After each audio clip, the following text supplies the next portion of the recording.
everyone. My name's AJ Akpodiete, but you can call me AJ for short. And my name is Kristen Case. And welcome to the PassionFruit Project, where we talk about living your passions, bearing fruit, and glorifying God. Man, Kristen, I would tell you it's been too long, but, well, we literally just recorded last week, so, you know. Yeah, I was going to say, long time no see, but I literally just saw you. So. But in the past, though, we've seen each other in the middle of the weeks because we're always at 5:07. Right. Still hashtag not sponsored, but 5:07 sponsor us. You know you want to. You know you do. Then, Kristen, are you I was thinking to myself earlier, what if we had seasons of this podcast? We're slowly leveling up. Now we've got video and whatnot. The next, I'm trying to think what other ways can we level up and make things better. And I'm man, this is our first season basically. And then I don't know what season 2 is going to look like, especially with school starting up and all that craziness. But I'm excited to see what the future holds. Honestly, same, you guys. We just got past, the average. We got the video, I was not expecting it, to be really honest. So that was a really great surprise on Saturday. I'm really excited too. And it's actually interesting because AJ already graduated and then I'm still in school. So I'm really excited to see how that season's going to go for us and everything. And AJ also is going to be starting Young Life College, you guys. You just started that last week. You just had college week. How did that go? That is a really good question. Well, the involvement fair is tomorrow, so it's kind of weird how everything's happening because we're not physically on campus. But it's cool. I'm definitely excited for ministry and whatnot. Speaking of ministry, you guys, let me tell you, today's guest, she's a photographer. She's an artist with the lens. She's the one and only, spiritually holy moly, the director of Delight in the, West Coast region or something like that. We got Nelleke Meerman Photography in the house. Whoop, whoop. Hello. I'm wearing my Delight sweatshirt to be festive for you. Oh, she's so good. She's ready. She was ready. She knows. Man. She knows, you guys. That's what's up. She's more ready than I am. I'm never ready. Look at this. I tried. Nelleke, how did I do on? I'm sure I probably missed a few things. I didn't want to mention your Olympic tiger wrestling career. I figured that's best left. I know. I like to keep that low key. So. All right, but what did I get the title right? The director of Delight on the West Coast. It's a long one. I'm the Delight West Coast regional director. Oh, I was actually I'm not gonna toot my own horn, but you got it. You got it. You did get it. Yeah, I'm pretty sure. Depending on who's watching this, if someone is from Cal Lu, they probably have heard of Delight, but maybe they don't. Maybe people who are listening have not heard of what it is. Could you explain really quick what Delight is? Yeah. Basically, it's a nonprofit college women's ministry, and there's chapters all over the U.S. So, and actually, I have one in Canada as well, which is part of my region, one in Vancouver. But basically, there's, I believe, 170 chapters this semester. It's all over the U.S. And our kind of tagline, or summary is fostering vulnerability and transforming stories. So basically we have a curriculum that's written every semester by one of our founders. And it has scripture, but also an excerpt of a real Delight woman's testimony in every story. And so it really starts a conversation with somebody being vulnerable who is like talking about something they went through in college and like how God saw them through that.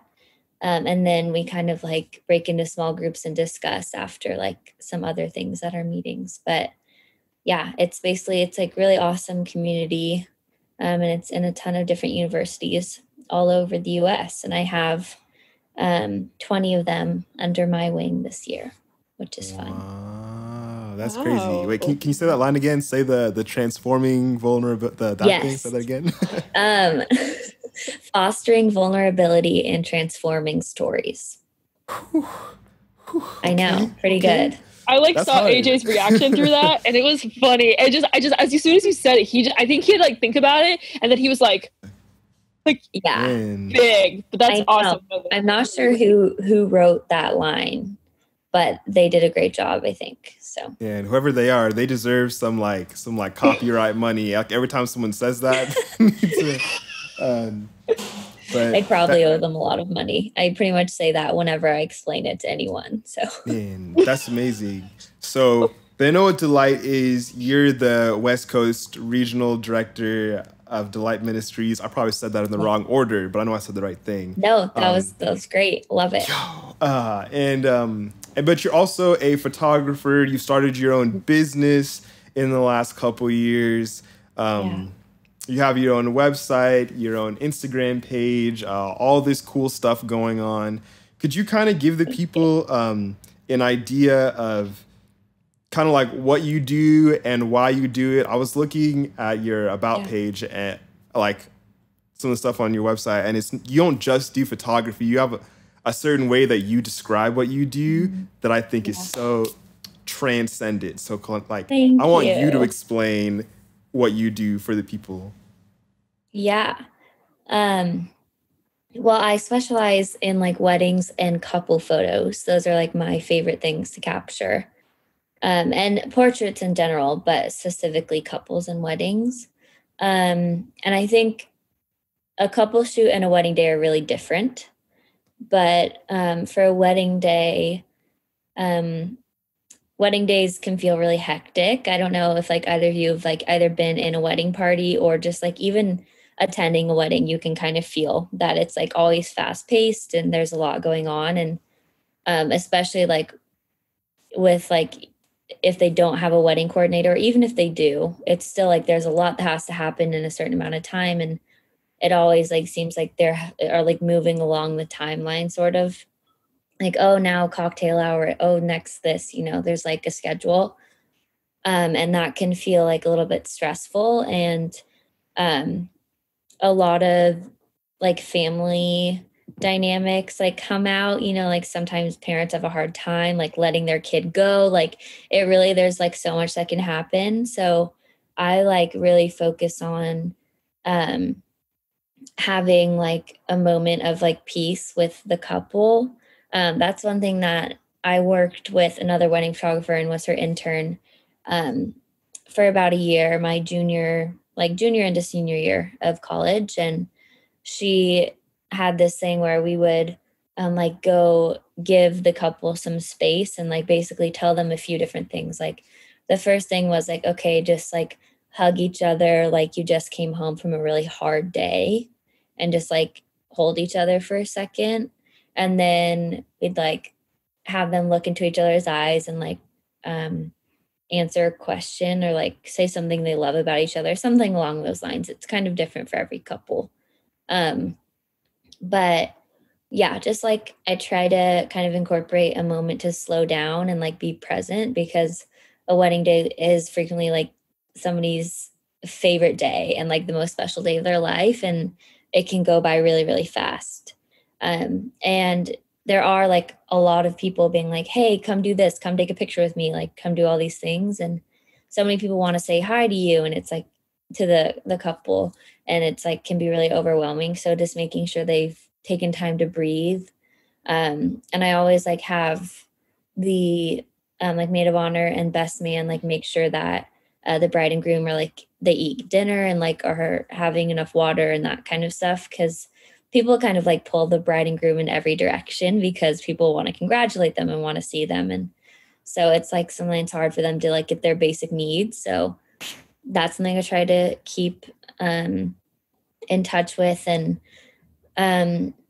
yeah, I think I was a psychology major in college. So I try to bring that in, I guess, or just like stay in tune with that like throughout the wedding day, because you can kind of like pick up on things that might be hard, or like if, for example, one of the like people in the wedding like lost their dad or something, and she and like is not going to be walked down the aisle by her dad or whatever, you know, like there's little things like that that you like have to be sensitive to.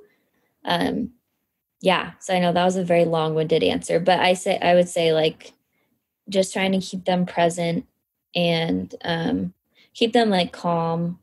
Like I'll get excited with them at some points, but for the most part I try to stay pretty calm just to really like let them feel their own emotions. Well, you're a pretty calm person in general. So I can't imagine you ever like adding stress to a situation. Yeah, you know? I guess that's very fair. I think, yeah, if anything, I might just get really excited. But other than that, like, yeah, I'm pretty calm usually.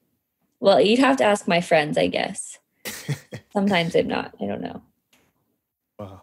So you were a psychology major yes. in college. You know, and like the way that you talk about like doing what you do, like as a photographer, talking about creating space, capturing moments, capturing love, and then also like what you're doing with Delight, where it's not just we're the college girl ministry, but like the fostering. Say it again. Vulnerability. Fostering vulnerability. And stories. And oh, so good. Like get it tattooed on my forehead. Just kidding. There's obviously the sense of like you're going after the things that are underneath the things, and so like what's the connective tissue between all the stuff that you're doing? Like like why is Nelleke Meerman a photographer and the director of Delight? Like what's going on there? That's a really good question. I think I've always been a very empathetic person, like almost to a fault. I don't know how familiar you are with the Enneagram, or if at all, but it's a personality typing system. I know what you're. Yeah. Okay, yeah. I'm a 2, which is like the helper / giver. But anyway, yeah, I'm like definitely a feeler, or like if you like Myers-Briggs, I'm 99% a feeler, which is like craziness. But anyway, that's like how I interact with the world and how I make decisions. And so I think like reading people and knowing what they need from me, or knowing what they need in any given moment, is something that is like a bridge between everything that I'm involved with. Yeah, because I think there's vulnerability also in like capturing someone's love story. Or even just, you know, making them feel comfortable in front of the camera. Because a lot of people aren't comfortable being photographed. It's not a natural thing. You know, we're not all models and aren't all used to that. Like I get nervous when people photograph me, for sure. So, yeah, I think that's one thing. And just wanting to make people feel known, I think, is something that I've always been passionate about. So that kind of trickles in like with Delight and also with photography, because I like to learn people's stories. Like when I'm doing a couple session, I want to hear about how they met and like what their favorite things to do together are and all that kind of stuff. And it's really special having people open up to me in that way. But I never like want to force anyone to be more open than they're comfortable with. So that's like been something to learn too. And I like studied a lot about different personality types because yeah, I want to like love people as best as I can. And sometimes it's by not pushing them to be vulnerable, which is like kind of hard for me to understand, because I don't have a problem being vulnerable, but some people do. So yeah, I think like empathy and wanting to know people is kind of like always been there, and like wanting to express myself in some way, whether creatively or just like through conversations. For sure. That's cool. I like that. How there's like this sense of the vulnerability doesn't just stop when you've left once you like close the Bible or like the book of like devotionals, like it doesn't stop. The ministry continues, totally. even though you're not like a quote unquote Christian photographer. You're still getting out there and doing what you do, and still like doing. I would say like doing ministry with people and yeah, all that good stuff. Yeah, no, that's really true. I think I've also had the privilege to do a lot of Christian weddings, which has been really special. Like to hear their vows specifically. I love when a couple does personalized vows too. I think it's really special. And even like me and my coworker Kayla, who I interned with for a year, she is a Christian too, and we would like pray before every wedding. We really brought that into, and I think wedding days can also be really exhausting as a photographer, and you're like oftentimes like hungry and have to wait until like it's dinner time and all that kind of stuff. And we are rolling with the punches the whole time, and that can be really exhausting. So I feel like prayer has been a huge part of getting me through a wedding day sometimes, because sometimes it's hot and you're tired, or sometimes like it's like just not going as well as you thought and it's stressful. So yeah, I feel like I do feel God really strongly on wedding days, because sometimes I just like really need him to pull me through. I better make a note. Hire Nelleke for my wedding. Yay! Whenever that does happen, then I know I've had a lot of friends tell me that, and it's like, and I also feel like now with quarantine, it's like everything's like a year behind. That's like what one of my friends said to me the other day. She was like, "Oh, we're gonna be single for so long because now it's gonna be like a whole nother year because everything's set back." And I was like, could be true. However, so many people have gotten engaged during this time, so you never know. That's true. That has happened. I have seen that. I mean, I've seen a couple of COVID weddings, a couple socially distant weddings. It's quite interesting, not gonna lie. Like one of my friends did like her fiance at the time was Muslim, now her husband, and so they did like a Muslim vow like wedding ceremony on Facebook Live, and they just live streamed it and like made a little Facebook group and posted about it on Instagram, and we're like, "Hey, come watch our wedding live stream." And I was like, "Oh." I couldn't understand half the words they were saying because it was all in Arabic, but it was like people are making it happen somehow, some way. Yeah, totally. Like, I don't know if I would ever have the heart to get married in the midst of a pandemic, but I mean, yeah, I would probably push mine back, but I understand why people want to get married now. And I think it's like brought a lot of joy to different families for sure. Amen. That's what's up. And so like as you've obviously done a lot of different work with a lot of different people. And like you said, like you mentioned a little bit, sometimes bride and grooms forget to eat, or sometimes you're moving from place to place, your pace is going up super fast. But so I'm sure there are some experiences where they're like your favorites, and then some that you remember as like the bridezilla, et cetera. Yeah. But like, so about the good ones, thinking about the good ones, like what's been maybe like your favorite shoot you've done, whether it be a wedding shoot or a couple's shoot, et cetera. What's been like your favorite project you've worked on? Ooh, that's a good question. Actually my most recent couple shoot was one of my favorites because it's one of my really good friends that I worked at a summer camp with a few years ago. She's a few years older than us. She's 26 now. And she's getting married. They're getting married in January, and I'm doing her wedding. But I just did their engagement photos. And I've known her for a while. And I've seen her in 2 other relationships.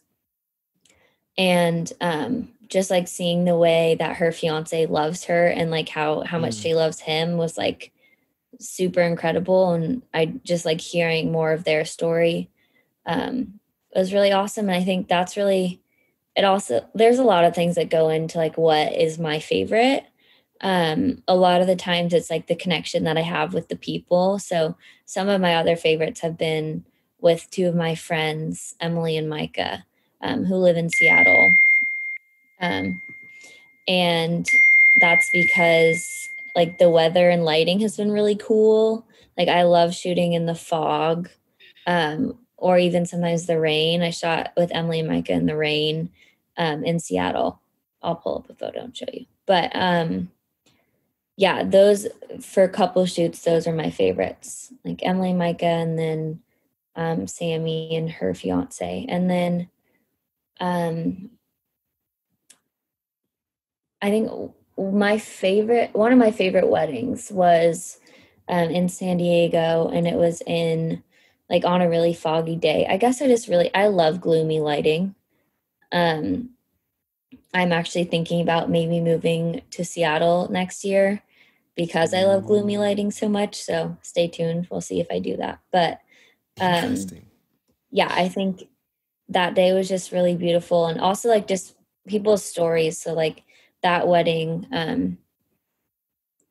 the bride had been engaged before and her ex-fiance broke it off like a few weeks before the wedding. Like, yeah, crazy, like shocker. And hurts. I know. But then she found this guy who was like way more amazing and loved her so much better. So that makes the wedding day even more, like when it like makes it more, even more beautiful, like seeing the way they love each other when like what came before. Kind of like it's like going to a friend's wedding. I think that is always my favorite. And also like obviously there's other favorites because of like I love the decor and or like the flowers are so beautiful and I'm inspired by like the venue. So that's going to be a different kind of favorite. So I think there's like two favorites, whether I love the visual design of the wedding or just like love capturing that specific love story, I think. She basically just described every single other job she's ever done. They're all her favorites. Yeah. No, it's really good. I'm thinking of specific ones, but if I could show you which ones I'm thinking of, but maybe I'll keep it. No, I really like that. That's really cool. I'm sorry, guys. I'm like not sure how to process. I'm trying to listen to this because it's so interesting. So it's always, I love it so much because like, I think everybody, which is so funny is that like me and AJ are co-hosts and what I love the most about doing this, you guys, is like simply just like, I don't know Nelleke, but I love that I'm simply just listening to her story and like talking about it. And like, I'm having a walk with the Jesus in a way that's different than like worshiping and praying. Cause I know a lot of you guys see like I'll be at Calvary and I'll just be like there and I'll be praying and worshiping. But sometimes it's really just having super meaningful conversations like this. So thank you again. I appreciate it. Having conversations that matter. I found that the other day too. So I love that. No, I seriously love it. I do have a question for you too, which is so interesting. And like, maybe it'll be deep. I don't know. I'm just going to see how I articulate this. I'm going to ask is, what has your walk been the Lord during this season of quarantine and kind of coming out of it? I know you just talked about with Delight and just like how you have started training for that. And now that you're going to start going to schools or do a Zoom. I'm not sure which one it's going to be. It'll be both. Okay, cool. It'll be both. And just kind of like, I just want to see what your walk's been like. And just kind of also maybe the second parter would be like how you brought Delight on to Cal Lutheran. Yeah. So, I would say senior year was pretty hard for me. Not like a super great time in my life. Just like wasn't doing super well mentally. Honestly, like all of college wasn't doing super well mentally, but for different reasons in different seasons. But I honestly I was really upset at first when school we were like leaving, and it was kind of shocking. And I was like, oh, wow, college is over just like that. What the heck? But I went home to Santa Cruz, where I'm from. And that was honestly like such a good time. And it was really healing for me in so many different ways, like healing with dynamics in my family, and healing with like friendships that, that were really special to me in high school that I hadn't really gotten to spend too much time pouring into, and kind of like reconnecting with what I love to do in my free time. And yeah, just like honestly everything. So I felt like really filled up, even though it was like a really hard time. I think it was like depended on the day. Some days I would feel really filled up, but some days it was really hard because quarantine was hard, and I have anxiety. And so COVID is very scary for me because it feels like the world's ending. And for people with anxiety, we already feel like the world is ending frequently. So it's just like extra. However, I am on medication, so it's like not something that like totally rules my life anymore. But I think so. I also, being a Delight Regional Director, you have to support raise. So I had to raise $30,000, and I need to be fully funded by the end of September, so like in a month from now. And I'm at 18,000 right now. So that season of like, because the majority of support raising was done from like June to August, like those basically the summer months. And that was quite a roller coaster. But honestly, I think my relationship with God has been pretty strong throughout this whole time. I think for me, that was just because I felt like there was nothing else I could count on. So like God had to be the one that like held, yeah, just like everything, because there was like nothing was promised and nothing was sure. So God was the only thing that could be sure.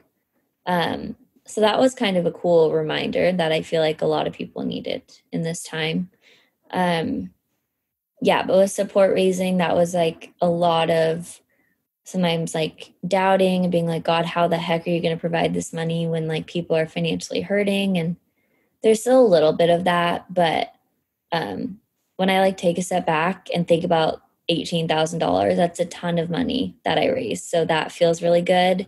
Obviously still have 12,000 to go, but I also like was really fortunate, and I had a job before COVID, so I got unemployment. So that felt really good too, to like not feel like I was totally like stressed the entire time, like about money. So we'll see. That's my prayer request, is that I'll be fully funded soon. But yeah, and then in terms of bringing Delight to Cal Lutheran, it was the first semester of my sophomore year. I was pretty unhappy, just like didn't really feel like it was my place at Cal Lutheran. And like I really loved my education, but I didn't really feel like socially it was where I needed to be. And I like I really made like my best friends in high school and in middle school. So which is like not really the typical experience. It's kind of, there's kind of like this narrative, oh, you're going to like find your people in college and it's going to be the best 4 years. And that was just not my experience. I did make a lot of really awesome friends, but still the majority of my best friends are friends that I've had since like 8th grade or younger, which I'm very grateful for. But so I was going to transfer to Seattle Pacific University.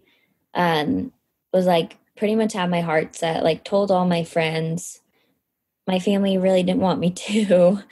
They're like, that's not a good idea. But I was like, I can be pretty stubborn sometimes. And I really like felt called to not be at Cal Lutheran anymore. I was like, something is missing. I need to do something. And so I went and visited SPU, and one of my best friends, Emily, goes there, the one who I love taking photos with. Her and her boyfriend, I love taking photos with them. But I went and visited her, and she brought me to a worship night. and we were just, worshiping and praying. And I was like, I like to do this thing, or I haven't really done this in a while, but I used to do this thing where I'd kind of like test God. It's like based off of like a story in the Bible about like tossing out a fleece or something like that. It's like very random. Anyway, I was like, okay, God, like if I know the next song, like I know that I'll need to transfer here. And like, I'm somebody who knows most worship songs. So I also like didn't feel like this was like a risky thing. I was like, oh, I'm going to know it. Like, she's like, I'm about to totally get him. I'm about to get him. Oh yeah. I was like, like I know that I need to go here. Yeah. The naive 19-year-old me. Anyway. And I didn't know the next song or like the next three. And I was like, wait, what? Like, that's weird. And so I was like, hey, like, God, why'd you do that? What's going on? And it was like the time that I've heard God speak the most clearly to me.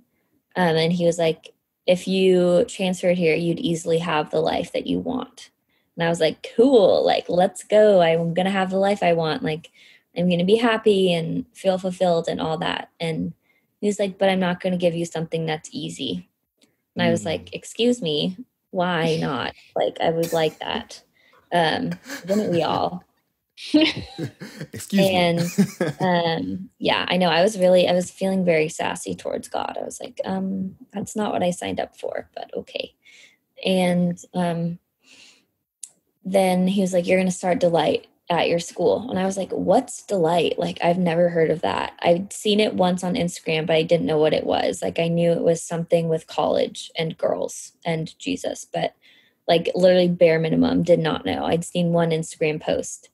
And so I told my friend Emily, and we went back to her dorm after the worship night was over and like signed up. And also a girl came up to me at the worship night and was like, hey, like God gave me this verse to like tell you. And it was like, I don't remember. I have it written down in my journal from that time, but it was basically about like he was going to use me and like use my story and use like he needed me in a certain place to be used. And I was like, what the heck? Like, okay, you made that pretty darn clear. Like, I guess I'm going back and not transferring and starting a women's ministry. Okay, like, wow. So it was a total shift that weekend. And Seattle is still somewhere really special to me, kind of like for that reason. And I actually went there this past November, and that's where like I did my regional director application because I felt called to it right before I went and visited Emily again. So just kind of crazy, but yeah, God's really used Seattle in different ways, which has been cool. So now I've been feeling called to move there next year. So who knows? But yeah, that's how I brought Delight. That was like a total game changer and definitely brought me to my closest friends of college, which was really special. And I probably wouldn't have met some of them if it wasn't for that. So, yeah. I'm very That's grateful. so interesting. I didn't know this side of the story because I remember kind of seeing it unfold from the perspective of like, I was involved with Young Life College and I knew that there was a new club starting and I was like, oh, okay. It's like a all girls Christian club. And I'm like, oh, okay. I mean, that's kind of cool and whatnot. And then I noticed like there were certain people that Delight was reaching that Young Life College wasn't reaching. And I was like, oh, okay. This is like a really awesome thing to have here. Because like there's some girls who just like need that space, you know? And I even remember, I think it was last summer. I think Kristen, you were like going to Delights like every week during the summer. I was, right? Mm-hmm. I was going up there in Santa Clarita. Yeah, it was a summer session group. It was really short, but it was a really, really great experience. I had a really, really good time, and it was a good way too because it's actually interesting. I could not make Delight meetings on Wednesdays, which was really unfortunate just because like I would always have like a class or something, but you know, Delight is again a really amazing program. It's a really great organization and program. So I still suggest, no matter what happens, like, you guys should still check it out. I follow their Instagram too. Like, I love it too. I was the same way, kind of. I didn't really like know what it was. And sometimes I don't pay attention around campus when things happen. So for me, it was very unexpected. Like, I just kind of, anything like that, I love, that's what I love about the story, is that you were like, oh, like, sure, I don't know what this is, because that's kind of how I am about things. So I was really glad to hear that side of the story, because that's really cool and really crazy. And I actually really, I'm going to say, as Nelleke, I actually really admire you more now. Actually, really, I do. Thank you. Oh my and God. I don't say that lightly either. I vibe with this story. This is good. This is like, it's way better than I thought. It was someone just saw Delight one day and was like, oh, let's bring that to Cal Lutheran, you know. But now, no, yeah, it was like very wild, very big God story, for sure. That's awesome. Like there's this thing in there about like the idea of there's like an easy choice that can be made in a lot of situations to kind of exit when you're not really feeling it, or make an intentional decision to change your environment. Like, do you leave an environment that's not the way you want, or do you change it? And that's great that not only did you say, I'm going to be the instigator of this, or like God called you to something, you said, all right, I'll do it. But now, where you might have thought you were going to be 4 years ago is different than where you are now. So your obedience kind of led to an even greater calling that started from that one seed. Yeah, totally. Yeah, it's like honestly so crazy. I don't know where I would be right now if I had transferred and all that kind of stuff. So it's, crazy to think about. But I'm glad that things worked out the way they did. Yeah, I'm like definitely somebody, I was just thinking about this today. Like, I don't really believe in regrets. Because I think like once you've made a decision, if you can't change it, there's like no reason to like spend too much energy wishing it was different. And that even goes with like if people hurt you, you know, if also they can't change it for the most part, like as long as, you know, there's like an apology that needs to happen, or like maybe you never get that and that's a whole different story. And then you have to kind of make your own closure. But I was just thinking about that. And I remember like saying that to one of my teachers in high school when we were working on like my college essay. She was like, oh, wow, like, do you wish that things would have been different? And I was like, no, like, because I think, you know, like, you can think about this in like a secular way or a religious way of like either like everything happens for a reason, or like God is directing all of our steps and it's all like for a greater purpose and a greater plan. So yeah, I think working to not regret things has been something I've been thinking about a lot. There you go. Tell them, Nelleke. Men plan out their lives, but God directs their steps. Yeah. When I heard like, because I always think of it as like the Lord guided their steps. So when you said that, I was like, yes. Yeah. Here's the mic. It's been dropped. That's what I thought when you said that. Man. There you go. There you go. This is all so crazy and so interesting, because it's like a lot of moving parts, and now you're kind of, because like Delight is your full-time job, and you're still doing, you know, your photography stuff. Yeah. So like what is the future kind of look like for you? Because I'm sure there are people who are like, even I myself, you know, I'm kind of trying to figure out how that works, like having a job in ministry, but also having like creative stuff that I love to do. How do I balance and do both, be faithful to both, and like bear fruit? Because I could just focus on creative stuff and not do ministry, because I'm not clocking hours or anything in either one. So it's kind of like I have to be responsible sort of in where I place my time. But like what do you feel like the balance looks like for you going forward? And maybe even like, do you like what that balance is going to look like? Yeah, good question. I think it felt more like a balancing act during like the support raising time, because when I was home in Santa Cruz, I was like doing a good amount of shoots. And I really did have to prioritize. And like, I have so many shoots that I have not edited yet. And so I don't think I'm great at the balancing act, honestly. When I'm like committed to something, I like really go all in, but I've realized like I can only go all in really with one thing. And right now that just has to be Delight because it is my full-time job. So, but I am lucky because it's only a 10-month position.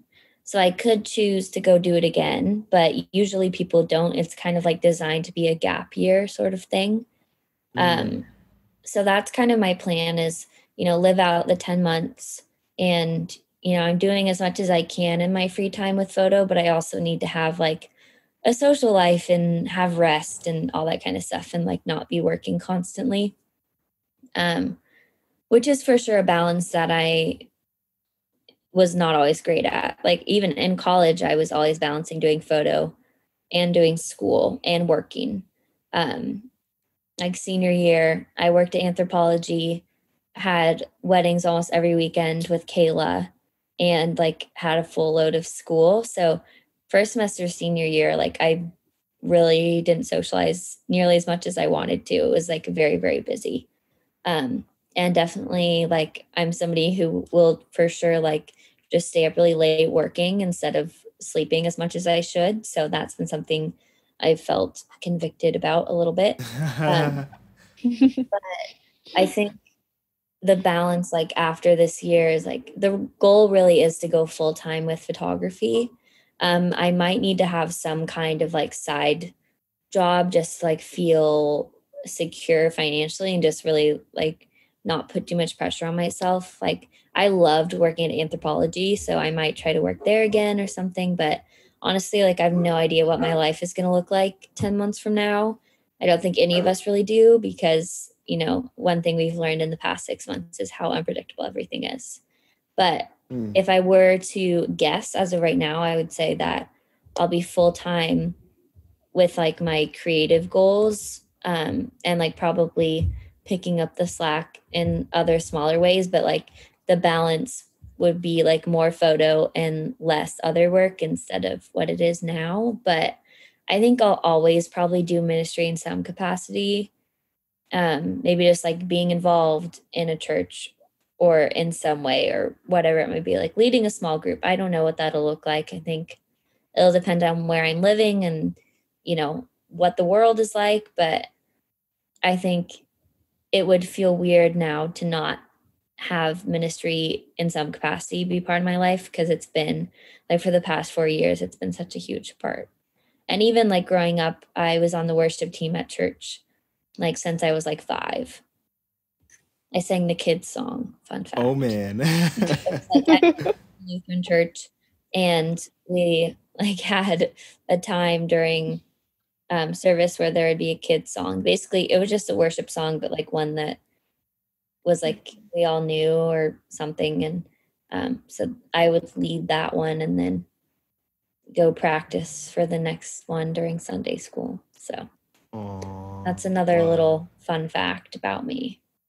Yeah, now I'm imagining baby Nelleke like going out there and being like, I'm trying to think of his eyes on the sparrow or something like that. Yeah, Shine Jesus Shine was a personal favorite. Oh man. Yeah. I had like a top 4, and I remember I'd always be like, hey, can we do this one again? Like I really like loved my top 4 songs for sure. I mean, I feel like that's what Calvary does. They use the same a lot of songs. That's a top few. Yeah. Then Nelleke Meerman, you guys. Spelled, by the way, Nelmeeman. So there's only one A in there. Every other vowel is an E. People probably get that wrong a lot, don't they?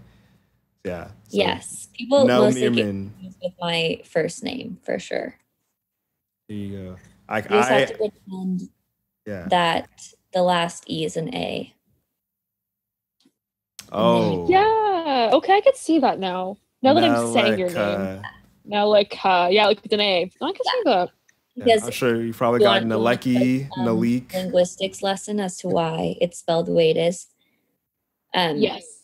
So it's Dutch. I'm Dutch, and in the Dutch language, if in a name, if the last letter is an E, it's pronounced like an A. So, for example, my cousin's name in English we would say Lorraine, but in Dutch it's Lorena. Yo, that's crazy. Yeah. Or I went to school with another Dutch girl actually growing up, and her name is Femke, but it's like Femke, but it's Femke.